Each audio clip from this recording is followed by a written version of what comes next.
Great.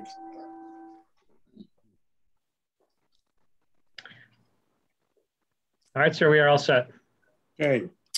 I'd like to call to order the Board of Police Commissioners for the September 2021 meeting. We'd like to, as per our regular procedure, begin the meeting with the Pledge of Allegiance. Pledge allegiance to the flag of the United States of America and to the republic for which it stands, one nation, under God, indivisible, with liberty and justice for all. Good. Thank you. I know everyone is particularly excited to be on a Zoom meeting, maybe given the weather, but I'm still looking forward to meeting in the luxurious police commission police training room. So anyway, welcome everyone. Lieutenant, welcome. Mr. Goldberg, welcome you as always to liaison. And people will notice Al Goldberg's background for this meeting is the hills of Wales, England, just in case there's any wonder where he is. So it's a totally new background for him. First order of business is minutes of the July meeting. Is there a motion to accept the July minutes? Motion to accept. Second. Okay. Any discussion, any corrections with the meeting, with the minutes at all? Okay. No. Hearing none. All those in favor of accepting the minutes as written, please say aye. Aye. Aye. Minutes are accepted. Holly, thank you very much. Is Holly, Chief, do you know, does Holly regularly participate in our Zoom meetings?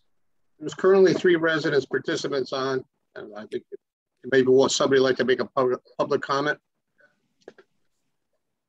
Okay. Mr. Chairman, with regard to Holly, she's right here in my office as we learn the Zoom ropes. Okay, good. Thank you. It'd be helpful to have her on so that we have the opportunity to really scrutinize the minutes, and she has no excuse whatsoever for making sure they're done. But for the public comment period, Captain, I'll turn it over to you to just manage if anyone does have a comment, if you could just please state your name and address before your comments. Sir, we have 2. The first one, Rob Card had messaged me, so with your permission, I'll allow him into the meeting. Sure. Okay. Good afternoon. Can you guys hear me? Yes. Great. My name is Rob Card, 2 Bradley Road. Chief Drum and I have had a chance to work together through Beach and Rec, and and Ed and I have had a chance to speak. Right. So thank you for the opportunity. I had submitted in July a letter from the residents of Bradley Road, and before I make any further comments, I just want to understand, is the police commission the appropriate first channel to make people aware of the concerns of the residents for traffic, or would that be a different venue? No, this is the correct venue. The Madison Police Commission, in conjunction with the Madison Police Department, is the local traffic authority for issues relating to traffic. It's certainly at times we need to get involved with the town engineer, or also look for input from the state, depending on the particular residents. But short answer is you're at the right place. Okay. If I may, I'll just read a letter and I can send it out, so it's a matter of record as part of my public comments. This will take approximately 2 minutes, if that's okay. Sure, absolutely. So on behalf of the residents of Bradley Road, we're requesting assistance of the Police Commission regarding increased traffic volume and excessive traffic speed. Bradley and Copps roads have long been known by Madison residents as a shortcut to avoid Route 79 and Route 1 lights and the associated traffic. The residents of these roads have presented their concerns in the past to the town of Madison The west end portion of Bradley Road, which is west of Route 79, provides access to 6 businesses: St. Margaret's Church, the First Congregational Church, Academy Field, the VFW, the Madison Senior Center, and 12 residential homes.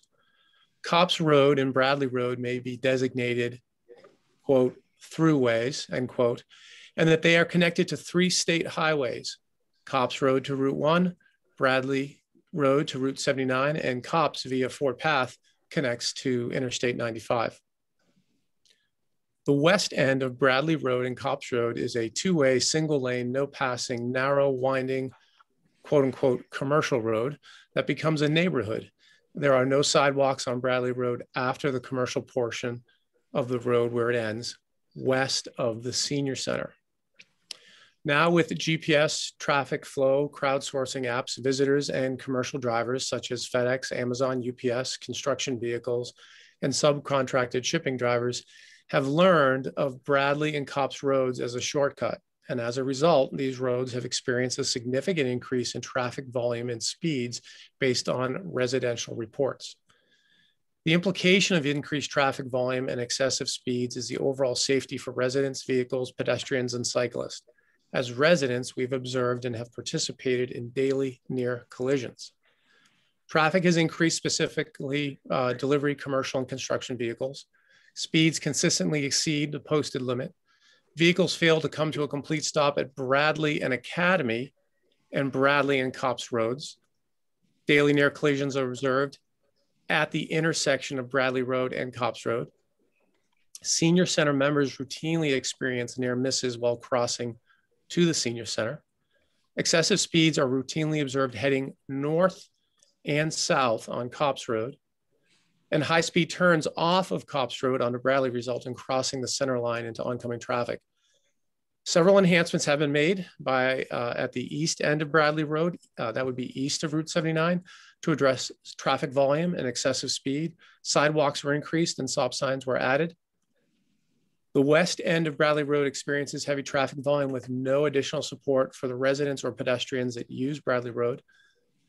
There are multiple possible solutions, such as radar signs, 3-way stop signs at Copps and Bradley Road, 3-way stop signs at Copps and Academy Road, posted signs for no commercial vehicles except delivery, and the possibility of a speed bump versus the shorter speed hump as at the crosswalk area of Bradley and Academy or in front of the Senior Center.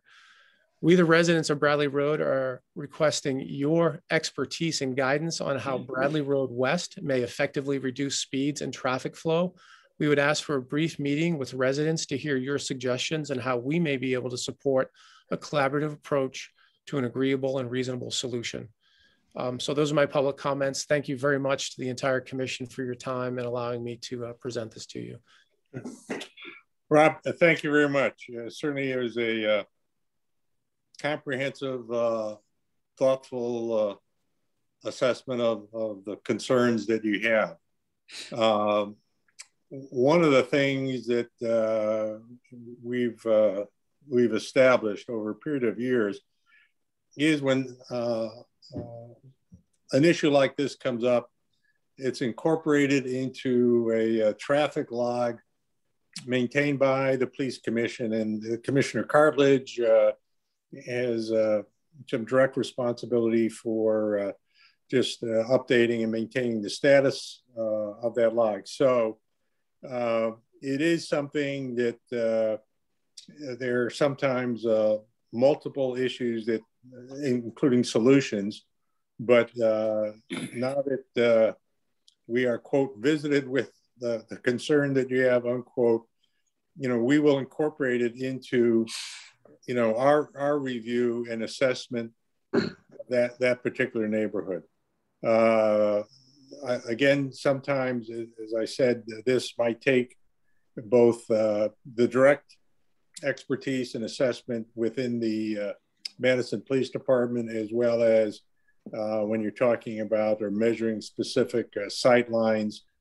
We also certainly integrate, our review with the town engineering function. But the chief, would you like to add to that? And then we can talk about what the next steps might be.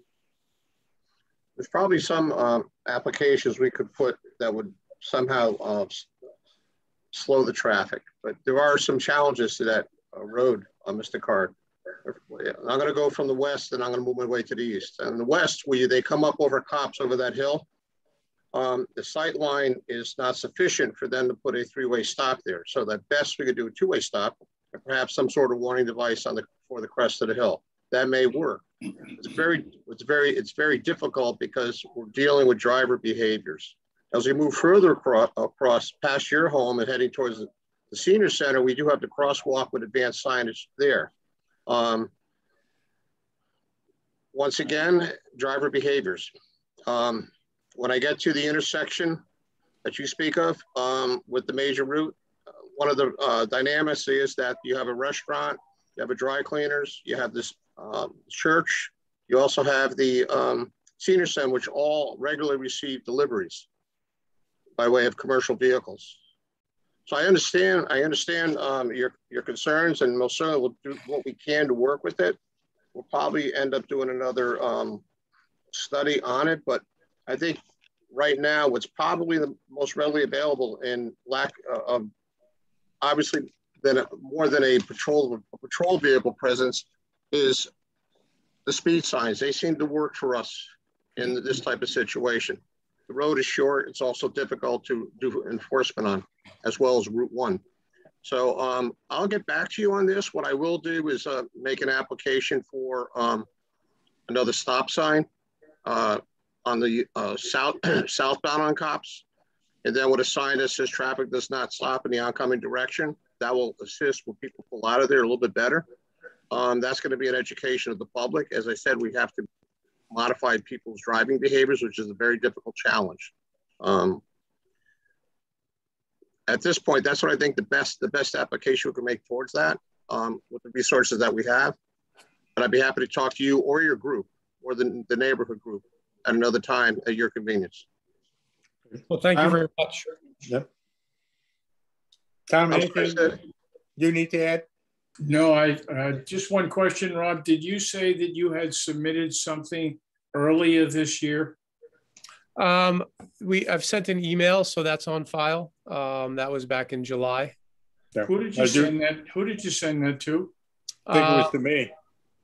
Yeah, I think it was to Ed and to Peggy, just inquiring as to what the proper channel was. And I think the following meeting was other topics that were a little bit more hotter than this. Okay, well, I just want to follow the sequence on this so that I know where it is at any one given point in time, and it makes it into the traffic log so we have a little better accuracy involved. Yeah, Rob, if you could forward the letter to us, I mean, just email it maybe to Chief Drum or to his assistant, Holly Burke. That would be helpful, so we, as Tom said, we incorporate that into the log. Will do. Okay. Thank you. Thank you all very much. Just to add to that for closure to that, I have a copy of the letter. It did come from Peggy. It was initially sent to Peggy. Ed, you and I did discuss it. I did go out to the location with engineering. That concern was that sight line coming up over Cops. So as I said, we'll continue. We'll meet with the group. Neil, you and I will talk about it, Lieutenant Mulhern, and we'll try and get you some sort of closure to it, Mr. Card. Great. Thank you very much. Great. Thank you. Captain, any other individuals, members of the public? Yes, sir. We have one more with a hand raised, Peter Roos. Okay. Mr. Roos? Yes, can you hear me? Yes. Thank you. My name is Peter Roos. I live at 518 Boston Post Road, and I live across the street from Commissioner Tom. So some of my comments will echo the previous speaker, but before I do that, I wanted to make a comment that until I did a little bit of research on just the whole police department, I did not appreciate that the Madison Police Department had a CALIA certification. I think only 19 of 123 towns actually have their police departments CALIA certified. I think we ought to be very proud of that. Coming from the history of the police department years ago, long before I lived here, I know there were issues, and we've come a long way. And I think kudos to Chief Drum and all the others on this Zoom call to getting our standards up so high. So I thank you for that, first off. The reason I'm here is that I do think that we need to make traffic enforcement a greater priority in this town. As I said, I live on Post Road near West Wharf, and frankly, it's like an Autobahn going eastbound on Route 1. Many of the cars are going well in excess of 50 miles an hour. I often can't even pull out of my driveway without having to heavily accelerate because a car will come up on you so quickly. We have a speed monitor that is on between Cherry and West Wharf that looks like it's solar powered, but it's clearly inoperative right now. And that may be in the domain of, or the jurisdiction of the state. But I think we need to get that fixed and move it closer to the country club so people can see it long before they pass West Wharf Road and start heading into the downtown residential area and then the downtown itself. I think you're probably aware of the speeds on Middle Beach Boulevard and on Island are also well in excess of what the posted speed limits are. I note with interest that downtown Clinton, basically through its whole historic district, as well as downtown, has a 25-mile-an-hour speed limit. So I'm not sure why we can't have something like that, but there's probably a good reason, but I want to point that out. I'm sure you're aware of it. I just think we also need more stop sign enforcement. I often go to Bradley and Wall for a deli lunch of some sort, and at that intersection, there are stop signs there. And they're really, frankly, a joke. People just literally blow right through those stop signs without even pausing. And it's just amazing to me that you think that you would be reasonably safe coming to an intersection and someone is just zooming right in front of you. So we need to have people posted to try to pull over folks to get tickets there, because it's just someone's going to get hit. I know that you are down at least 5 people in your staffing right now, and that you've been chasing down several suspects in terms of stealing and damaging cars. And that's a big problem here. But that's been widely reported in the police commission minutes. I've read them. But I also note that several of the cars have the keys in them, that they have obvious valuables inside, and they're unlocked. And for my 2 cents, the police only have so much responsibility to protect citizens who won't do anything to really protect themselves. And so I think a lot of this is just plain common sense to stop some of this stuff. And frankly, it's diverting your resources for things that are more important. I think we need to pivot to prioritize traffic safety over theft. I would just say that you can easily buy a new car. Insurance will probably replace it, but you can't replace a loved one run down an intersection for failure to stop or being hit by a speeding car. And this town is just waiting to have that happen, I'm afraid. So I thank you for your time. I'm certain you're aware of this. But again, public comment is important. That's why we have this. So thank you. Mr. Roos, thank you very much. You've touched on an issue that we really try to focus on, not just at the start of the summer, but it's been an ongoing issue, and there are some solutions that we're looking at, including how we enhance some signage, how we use some digital radar monitoring sessions, how we can look at additional resources. The chief and his leadership team have looked at a more focused emphasis with the traffic division. So this is not an insolvable problem. It's also not one that I appreciate your insight into it. That is, there's no one silver bullet out there, but please be assured that it is an area of concern to the police department. I think this commission, part of its role is to support the state and understand the police department resource needs.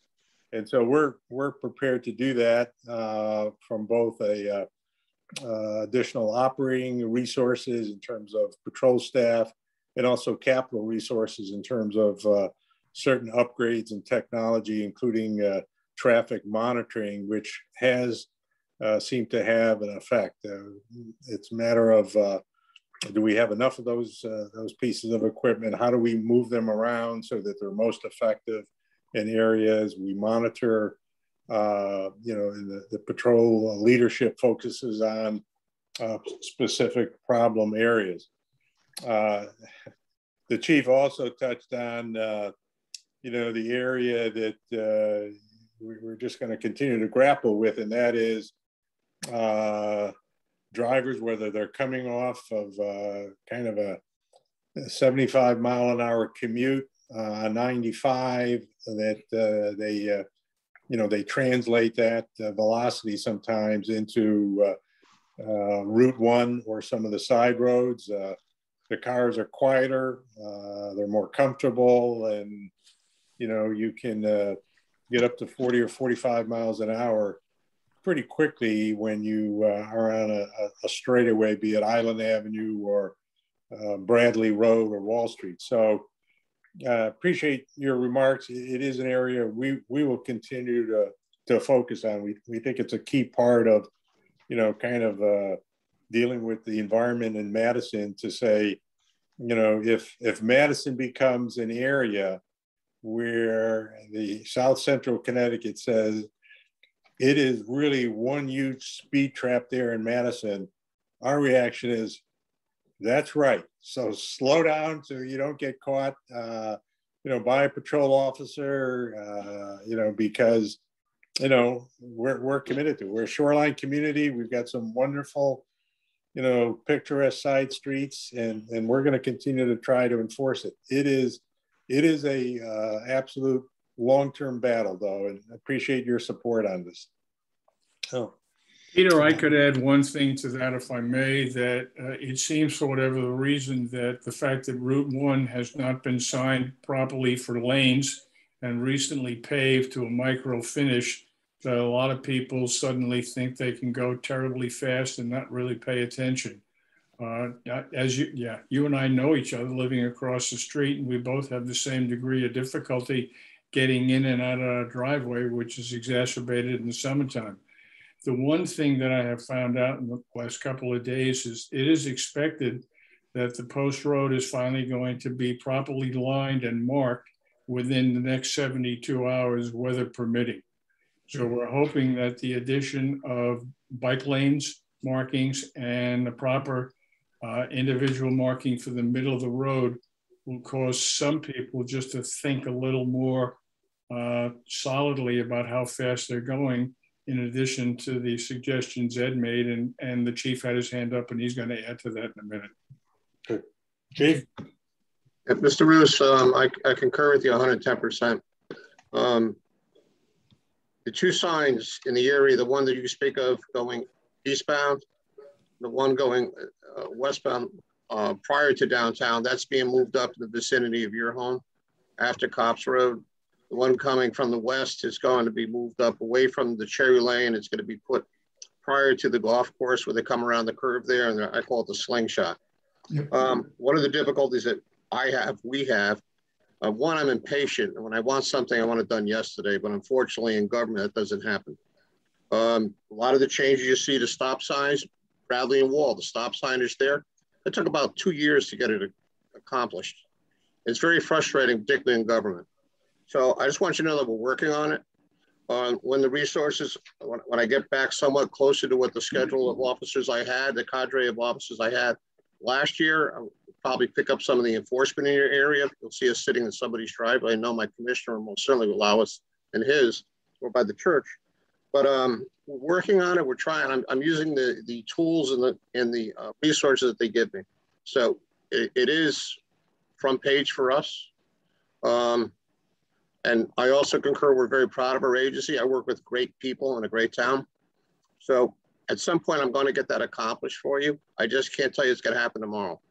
I've been watching with bated breath all summer for the lines to come down on Route 1, you know, to put the signage, proper signage, mark the crosswalks, and put in the beacon devices. And that seems to have taken 2-3 extra months, maybe even 4. They tell us they're coming in next week. Put in the lines. I also have signage that's supposed to go in. There's a crosswalk going by the golf course on West Wharf. We're supposed to put signage in there, warning signs. So I'm hopeful, and I'll keep the pressure up and try and accomplish the tasks. You send me an email anytime you like. You contact me. I'll be happy to meet with you. I appreciate all your comments tonight, and Thank grateful you for your help. Thank you. Thank you. Captain, any other members? No, sir, that's it. Okay, thank you. Thank you for your comments. Chief, why don't we go to your report, budget and finance? Okay, let's start with our financials. Right now, there's nothing extraordinary in our budget, absent of some of the funding that goes with some of the positions currently in the police department. I'm going to be asking for a special appropriation to the Board of Finance and the Board of Selectmen. I'm asking that they fully fund the positions that we currently have, that we not delay funding them till after January 1st.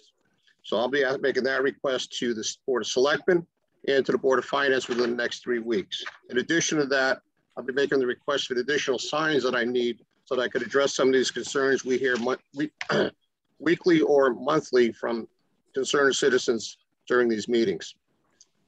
Are there any questions on our finances? Yes. I'm not sure I understand. When you say fully funded the positions we currently have, is this because that when we move from fiscal 2021 to fiscal 2022, some of those positions, some of our current budgeted positions were not fully funded financial from a wage line? Yes, simple language, yes.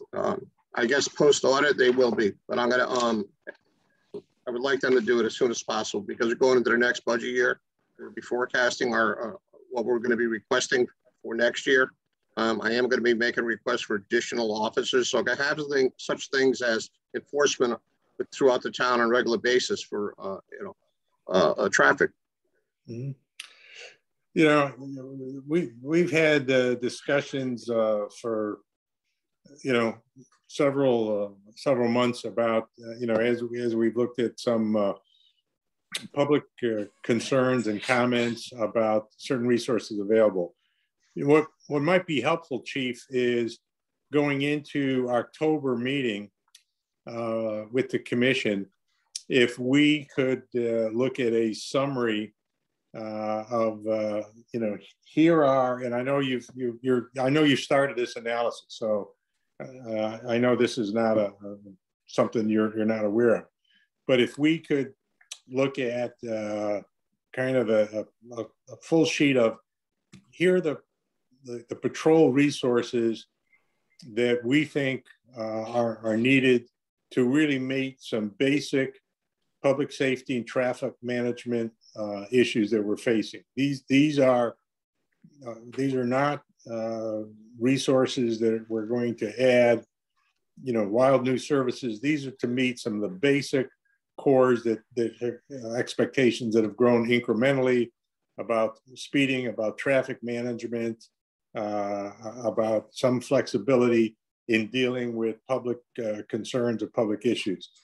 Secondly, the other part of it is, we've talked about the capital requirements.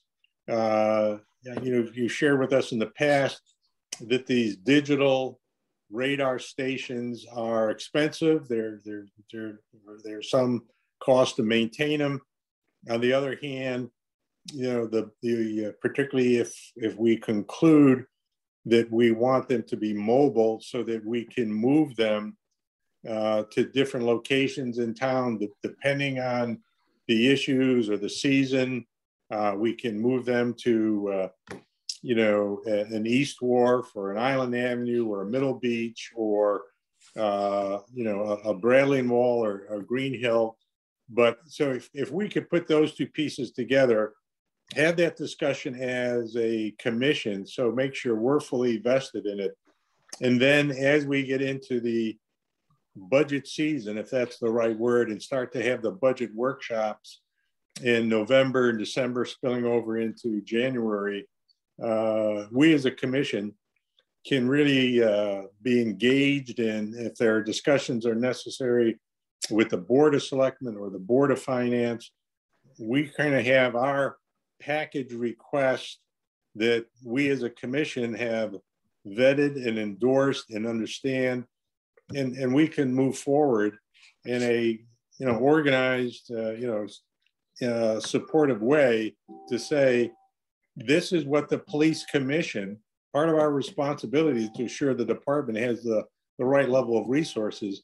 We've reviewed these resource requests, we've endorsed them, and if we need to attend, a board of finance meeting or a board of selectmen meeting, we will be there. So again, it would be helpful if we had an individual sheet that said, here are the specific resources we're requesting. Here's what the expense budget line addition is that we're asking. It would be helpful. And again, that's totally separate with making sure we complete the audit on our current budget and those numbers are accurate and correct. And we're starting out with a correct base for resources that we're requesting for some future budget year. Anyway. Mr. Chairman? Yes. I've enjoyed a very good rapport with both the Board of Selectmen and the Board of Finance since the day I walked in the door here. We gained their trust, their respect, and we predicated what we asked for on need and not on wish list. And when we identify something that may be a wish, we clearly explained it to both boards as to why we think this would enhance us in law enforcement in the town.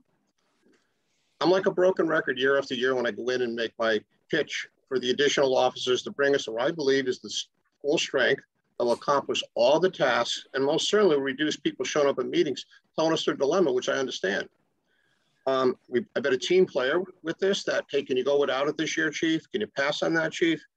I understand where we are with COVID. I understand where we are with people who have lost jobs. I understand that we look at revenues to the town. The bottom line is this: we still have to provide a service to the town of Madison. We still have to have the bodies in order to, and the equipment to provide that service. We've done innovative ways. We've hired multiple lateral transfers that saved us the cost and expense of training, certification. We've hired multiple laterals that don't take benefits that save this town on average $190,000 annually over 10 years, 1.9 million. So when we ask for these positions, it's very, very frustrating when we continually ask for them year after year with all the information we need. And so I hate saying no to folks that show up at meetings or send letters. We're working the best we can. And in spite of that, doing more with less resources, we maintain a certification nationwide. We do better than most other agencies comparatively our size. That was pointed out by Mr. Roos previously. It's getting frustrating. It's difficult. We need to get the resources we need to do the job that's required to maintain the public safety in this town. And one other note is we're now seeing in this community what's affected the cities for years. That sprawl has now come to the suburbs, whether it be in the form of auto theft, home invasions, burglaries, other thefts, larcenies, or assaults. That's it. So I can only do the best I can with what you give me to work with. And everybody in this department, including your chief. I mean, we had a storm the other night, through the night. I was out there as well as others. Everybody on this department works in the street. That's another very, very rare scene with other agencies. Okay, but thank you. We're with you. Appreciate it.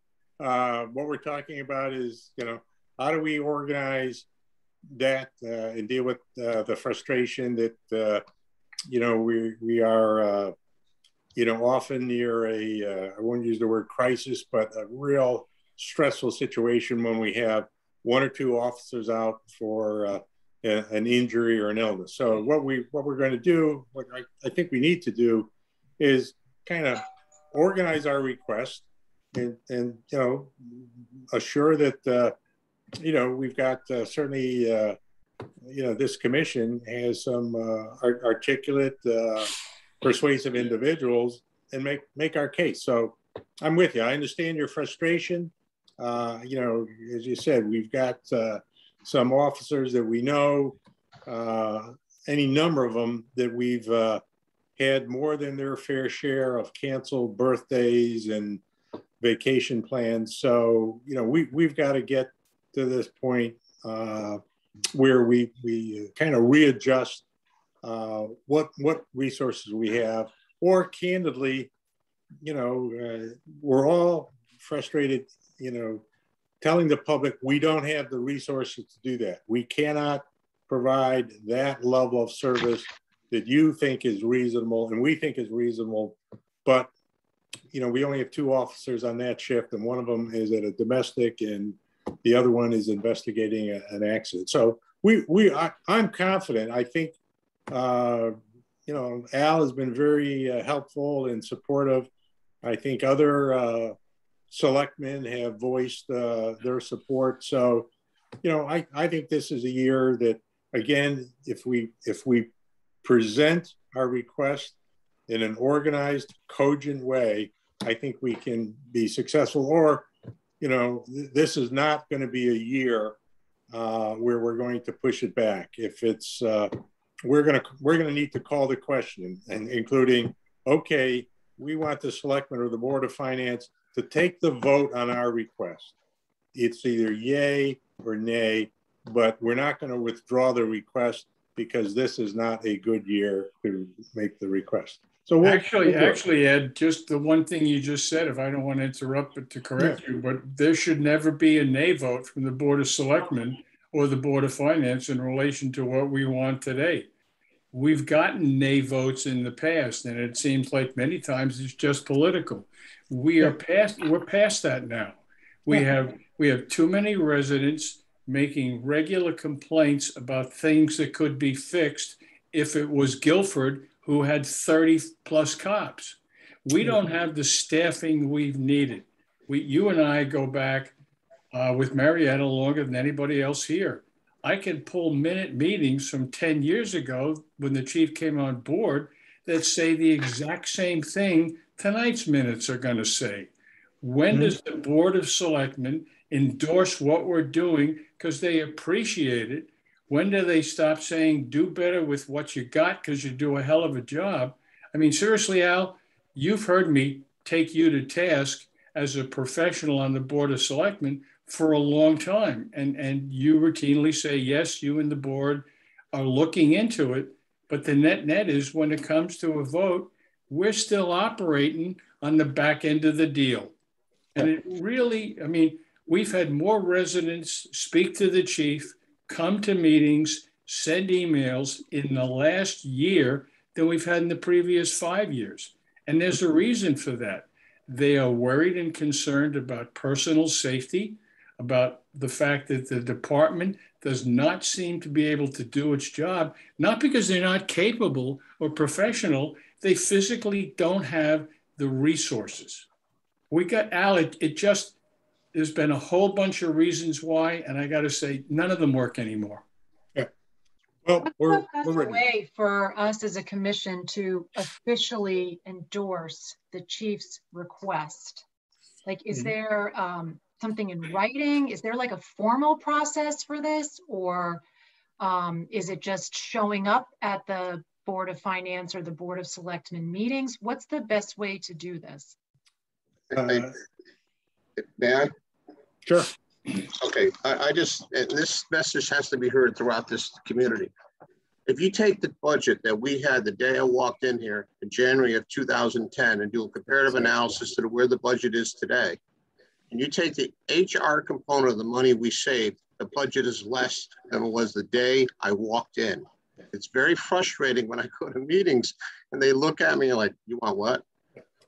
So I think that what we need to do is, I use the term full court press, that the commissioners are available, as we did in the very beginning. I think Marietta might remember, most certainly Tom or Ed, Al, you probably remember, is that I laid it out, we presented it, we explained it. I always give too much information. When I submit my budgets, Al, you could attest to that. I give booklets, I explain it out. I show them where the money saving is. I show what we bring in. I do the comparative analysis of the previous 5 years. Sitting shoulder to shoulder with me would be a great thing, as I present these budgets. Well, the first step is to say,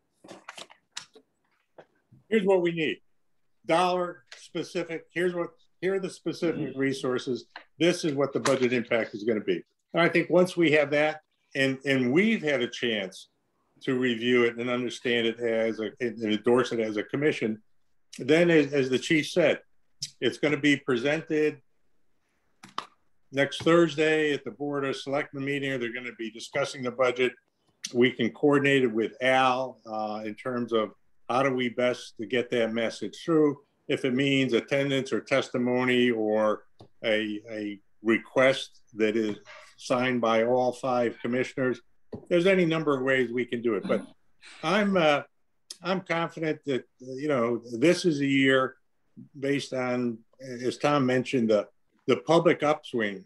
You know, no one has come to us saying the way we're going to solve this problem is with less public safety, police department resources. You know, we've got too many officers hanging around Dunkin' Donuts. That's the problem. No one says that. You know, they talk about other expectations they have. So we can, you know, I think we can do it. I think the request is into the chief to detail it and to go through so that everything we request is not a wish list. It is, here is what we need. It is a clear and present need that we have. And once we put that together so that, you know, we can push back, we understand it, then I'm comfortable, you know, we can, you know, make an effective presentation and endorsement, you know, to whatever approval agency we have. So we can do that. Christina? Just to say, like, we did a simple slide format, right? We have the car break-ins, we have traffic requests and what the budget amount is, and it's on one slide. And if we need to go to the meeting, it's something that it's concise and it's to the point. We put the dates of the meetings, et cetera. And, you know, we fight for what we need. Yeah, there's some background information about here's what we're requesting, here's why we're requesting, and here will be the result if we're successful in receiving the request. So, actually, Ed, you know, excuse me, Ed, you almost don't have to have a request from us or the chief. What we should do is print out all the requests from the residents of the town. That's what's going to substantiate any request, because that goes right to the Board of Selectmen. They run for office on a regular basis. We serve as volunteers. The chief was a hiree.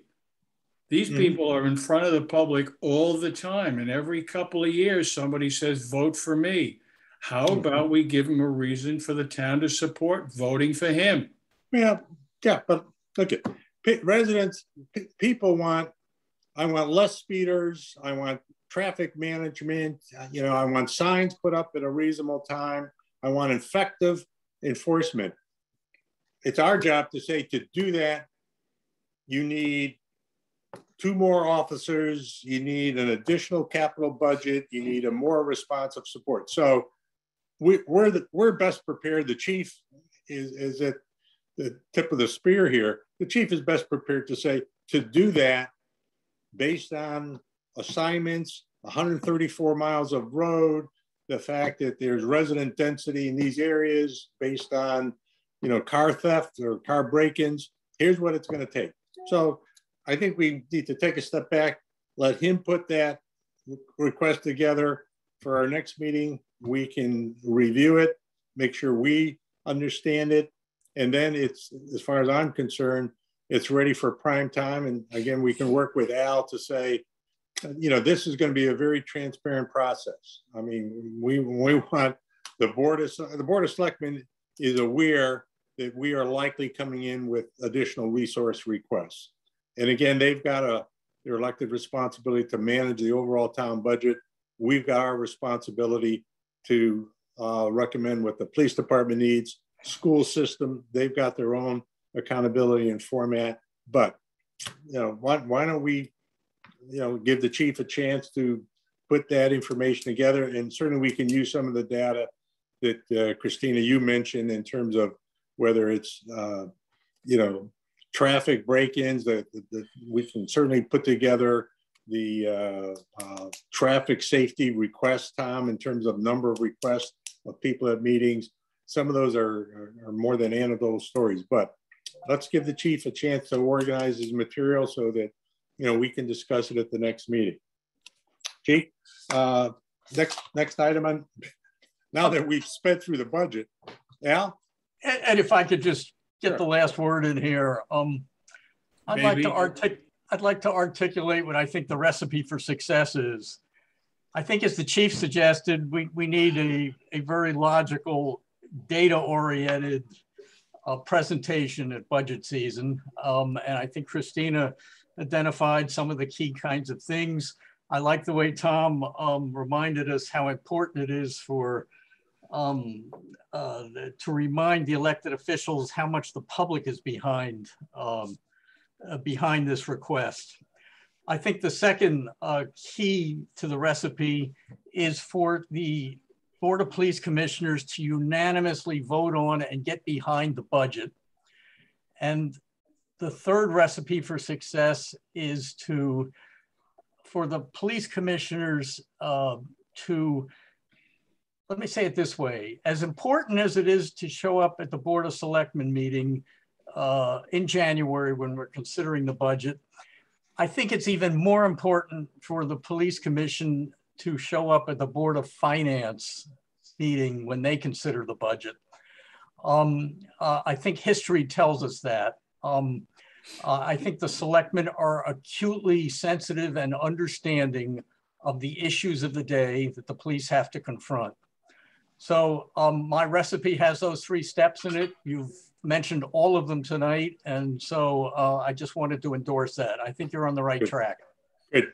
Thank you for your input. It's helpful. And certainly that's a good template for us to consider and follow. Thank you. Chief, next item. Yeah, I just want to say that out of all the budgets presented, minus the Board of Ed, we've always present the most detail every single year in booklet form and either with a presentation using slides. We do it to the extent that would make Ross Perot proud in how he used to do it years ago when he ran for some sort of office, you know, big signs, scraps. So we do that, and we put all the statistics in there when we present it. Sometimes I give too much info. So anyway, we'll do it again. We'll see where it goes. Thank you. Just the one thing to add to the chief's comment, it might, as a sidebar on this, you'd be interested out if we were able to detail to you and the Board of Finance exactly how many times the chief's presentation has been impeccable and how many times it's been turned down. He's been around for 10 years. He's been asking for this for a long time, and you guys keep on saying no. And his presentations are damn near perfect. Okay, good. Chief, go ahead. Okay, well, are we all set with finance now? Yeah, just blew through that topic. Thanks. Okay. Neil. Moving on to fringe benefits. Okay, we're going to talk about, I remember, if you recall, I said I'd like to talk every meeting a little bit to patrol and activity. I think that that's a nice approach to keeping the commission informed as to what we're doing every month and daily. Neil, could you speak to, I know that you have discussed and worked on from auto theft to enforcement at stop signs and in a school area. So could you speak to that just a little bit for the commission, please? Yeah, absolutely. We'll start with some traffic related items. I watch these meetings. I'm a resident, even if I don't participate. And I've noticed, and I've also received a lot of emails about Island Avenue and East Wharf. From September 1st to September 8th, I instituted, when we had the manpower, mandatory 1 hour of patrol, doing traffic enforcement on those streets. East Wharf, no real enforcement action was taken. I think that has a lot to do with they varied the time of days. They used the motorcycle. Island Avenue, there was a little bit of problem. They issued 4 tickets. So hopefully that slows it down. For last month, there were 157 traffic stops conducted, which is down a little bit from last month, but we've also been running with more man minimums this month. So that explains that. Last month, there was 17 arrests. 1 was a DUI. 1 was a prisoner that was extradited from Massachusetts up at the Cape. And as far as stolen autos, they died down for a little bit. And then we had 1 reported on the 6th on Kelsey Springs, 1 on the 7th on Grove. Both of those were recovered in New Haven. 1 of them was processed. 1 the other owner didn't want processed. And then unfortunately, today there was 2. One was taken from an address on Lantern Hill where they were able to access the garage and remove the vehicle. The other one was taken from 5th Street, which is over by behind Dud's Village and Sabato's, I believe it is. That one they actually accessed, got in through the front door, grabbed the keys off the kitchen counter. Oh. On my way to work this morning when all this was going on, I found another stolen car that was parked backed in over at Klein's. That vehicle was stolen out of Danbury, I believe, or Waterbury, one of the two. And that was linked to, they actually had gone through a car on Sherry. So there is an uptick. One of them, there was also thefts from several autos reported, I believe, up on Jasper Lane. They did use a credit card, and we're in the process of trying to recover video from that. So that's primarily what's been going on recently. Lieutenant, you had 157 cops. Can you speak to how many tickets were issued for the stop? Yeah, sure. So there were 6 verbal warnings issued, 134 written warnings, 11 infractions, and 6 misdemeanors, which is pretty high. So in those enforcement stops. Let me ask. I'm a little Lieutenant. Are we looking at the statistics in terms of the reports that we have, or is this? No, this is I run it differently. I run it by individual officers, so I track their monthly activity. Okay. What's going to be helpful is if we're talking about trying to support our resource needs with data, if we could start to look at, to your point, Lieutenant, the number of whatever is the appropriate way to categorize it, auto break-ins, auto thefts, so that, you know, we could, you know, if it is the case, point to the fact that auto break-ins have gone from, you know, 4 to 5 per month in 2019, 2020 to 8 to 9 per month in 2021. And we don't think, and that's with, you know, increased patrolling. So it's easily trackable. Yeah. So it's going to be helpful for us, to point to that, to the chief's point in some earlier discussions. You don't have to worry about New Haven, Bridgeport, or New Britain, going to New Haven, Bridgeport, or New Britain. That some of the aspects of those communities are coming to us. You know, we're a suburban town. You know, this is where there are more expensive cars, perhaps. And anyway, we've been a more casual community. One of the things that I know people have been frustrated, and we've heard it consistently. You know, for 20 years, I left my car unlocked in the driveway, and now it's depressing that I have to lock my car. Well, the answer is yes. The numbers are easy to provide to you. It's an uptick that's going on in every community. They hit Bradford last night. Now we have brazen ATM thefts going around in the surrounding regions where no one's stopping for the police. That's easily to track. And also, in regards to the car thefts, I'm still working with that group along the shore there. There was a little delay based on scheduling, but they're in the process of they developed slogans they want to use on the digital signs. We're going to probably implement that hopefully by the beginning of the next week.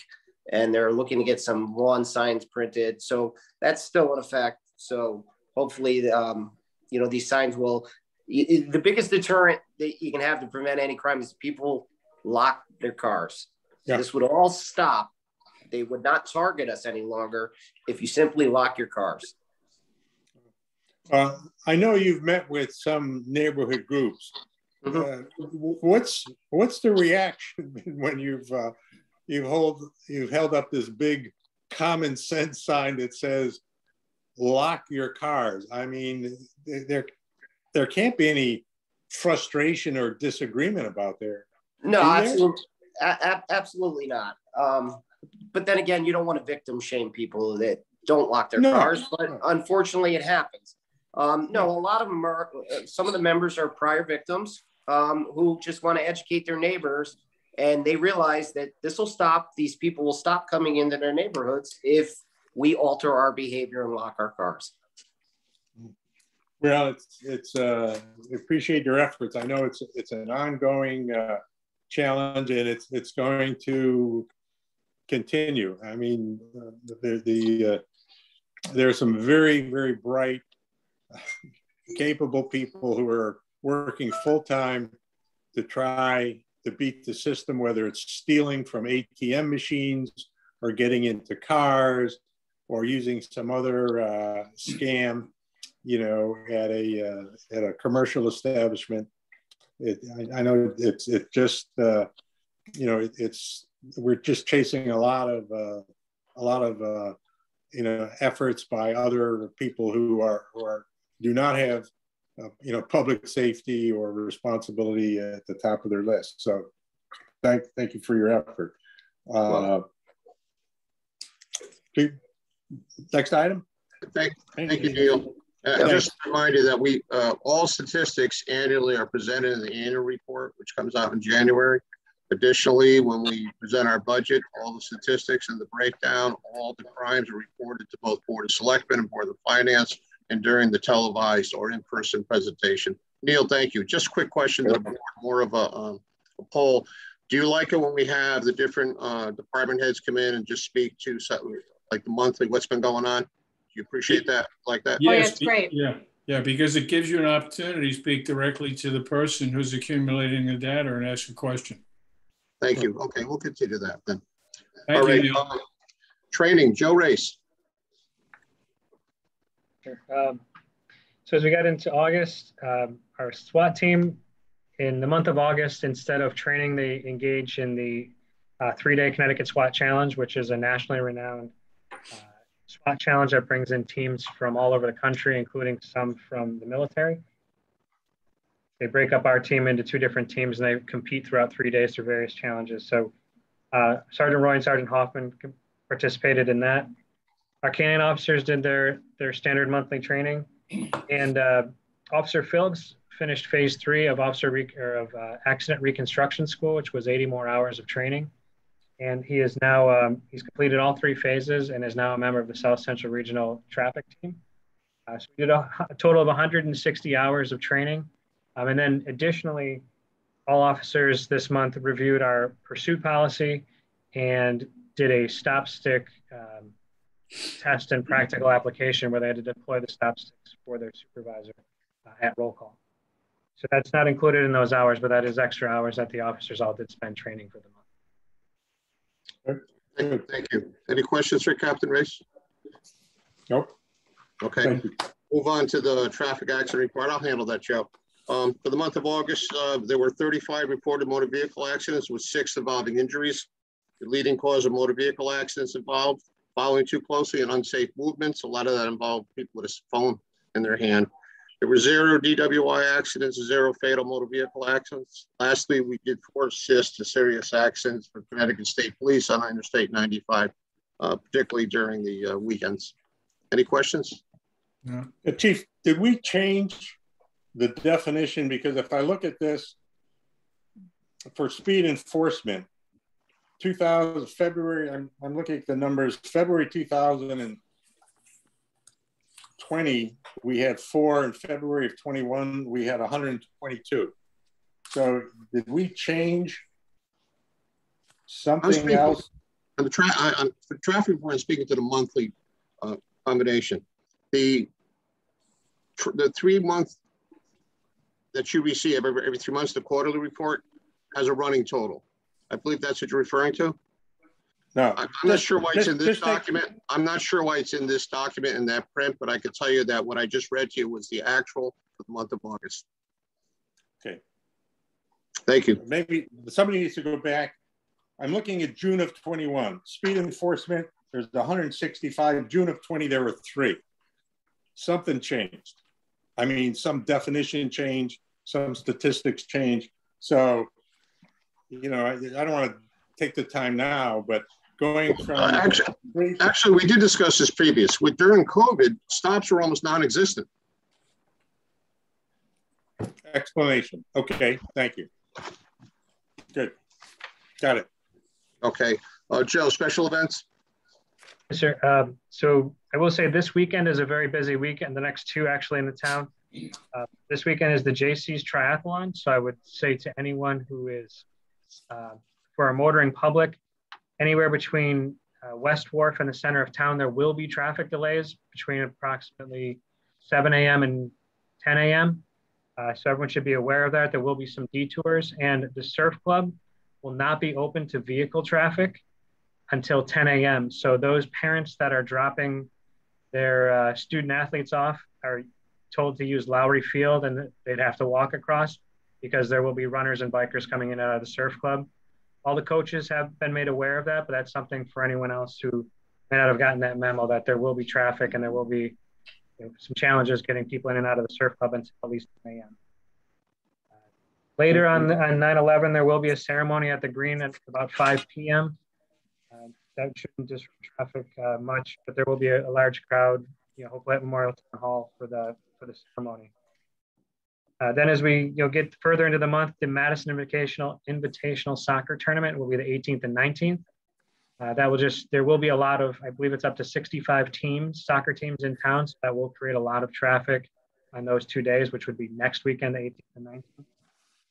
Otherwise, we're looking forward as we get into October. There's another bike ride coming through town as of right now, Connecticut Grand Fondo. We are planning on the trunk or treat at the end of October. We have been working with the chamber already. People are asking about it. We are hoping to return to the green. I think that is more fun for the kids to show off their costumes. So we're trying to work with the Department of Public Health and make sure that if we can return to the green, if that is okay, that we can do it safely with proper social distancing for everyone. And then as we get into October, the turkey trot, which again will occur on Thanksgiving Day from the green, which will of course disrupt traffic in that area, but it's a very well attended event. So as we get into this part of the season, it does definitely pick up. Thank you, Jay. Good, thank you. Regional Shared Services, I know we have a meeting coming up this week, Mr. Chairman. Yep. On radio dispatch. Right. We are going to, the chief is connected with the chief in Guilford, and Guilford is looking at some emergency radio equipment, and given our history and experience, the chief's effort in putting it together, we're going to have a very preliminary discussion with Guilford to share our experience with emergency dispatch equipment compared to what their needs are going to be. So we'll see what happens. This is going to be a very preliminary, but again, the potential to try to coordinate some of the equipment and the dispatching efforts continues to be there with some significant financial savings. But we've explored this in an in-depth way, and have not found a partner that is willing to begin more serious discussion. So I'm not sure this is it, but this is a preliminary discussion just to talk about equipment, because Guilford is in the process of evaluating certain equipment that they're going to need to purchase. And certainly one of the things we've been very generous, the chief has been very generous in sharing, our experience with the emergency dispatch and what we've done. So we'll keep you informed. And if it looks like more serious discussions about some level of coordination emerge, we'll go from there. Good. Okay, Chief, correspondence? I don't have any correspondence, sir. Okay. Traffic issues.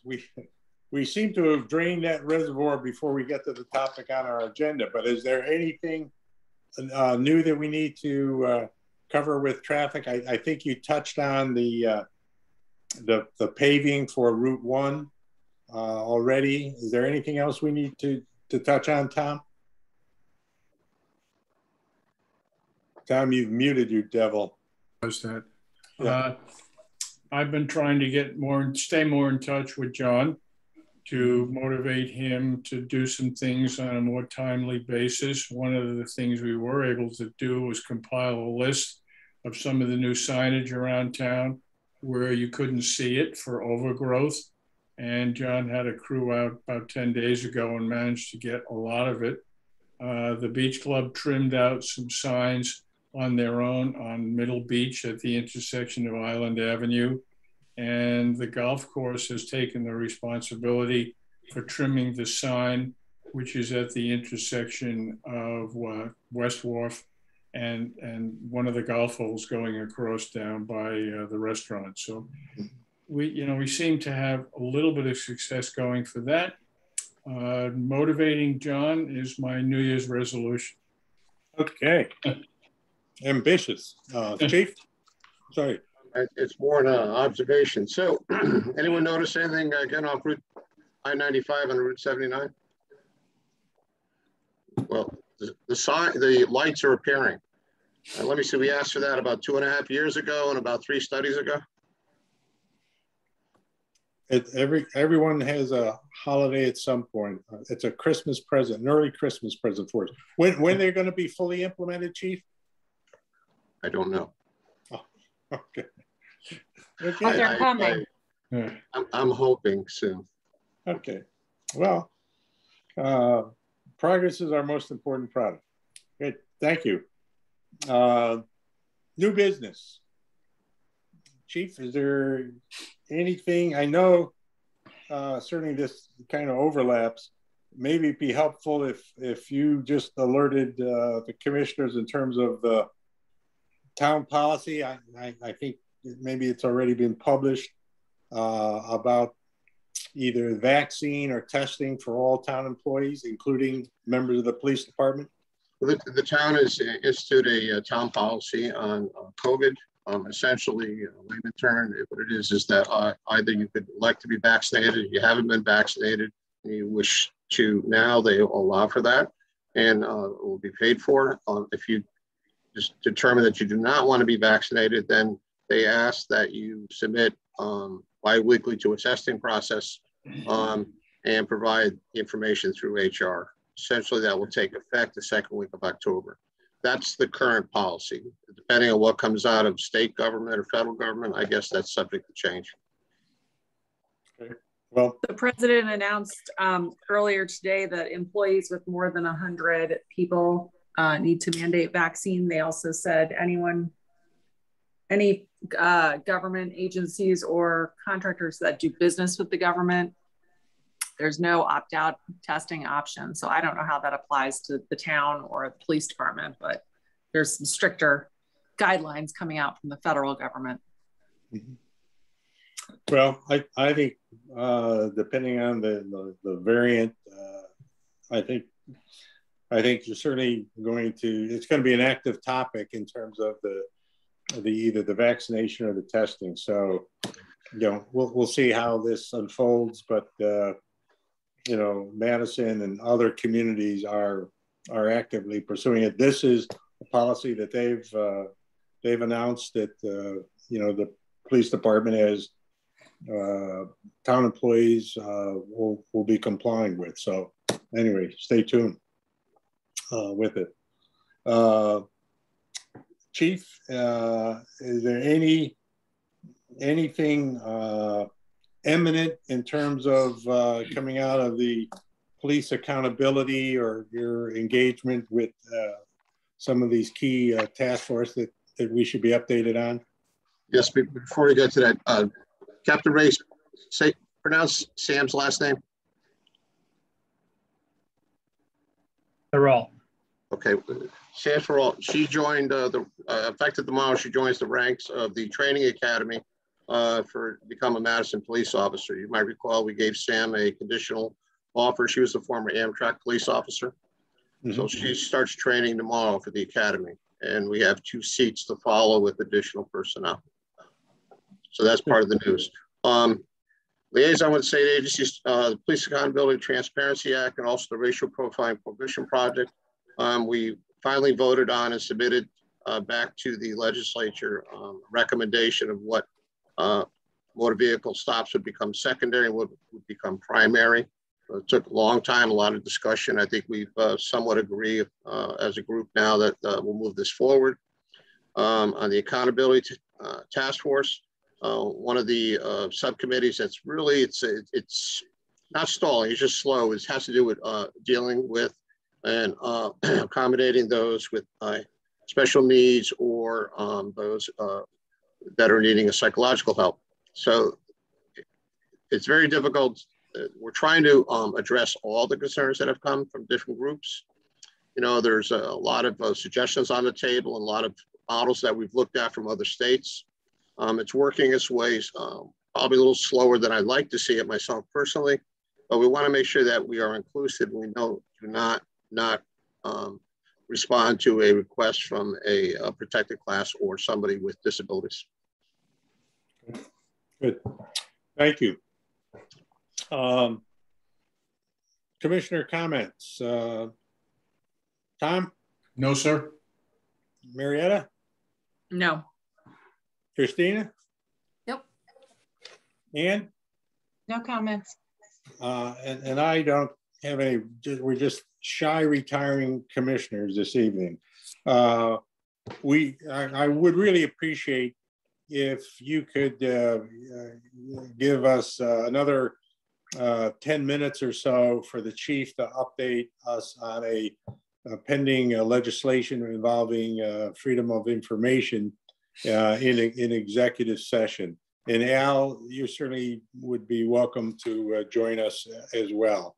So, Captain, if you could manage us through we go to Ann, do we use your, God, you know, you charge such reasonable rates, Ann. We just can't find another executive session Zoom vendor. So if we could switch to Ann just for 10 minutes or so to get this update, it would be helpful. It's an important matter, and it's also one that there's a timing to it. Otherwise, I would not extend a long meeting already. So, we need a motion to adjourn, sir. Motion. Motion to adjourn. Second. Okay. Second. All those in favor of moving to executive session, say aye. Aye. All right, we'll move to executive session. Thank you. Thank you. Lieutenant, thank you very much.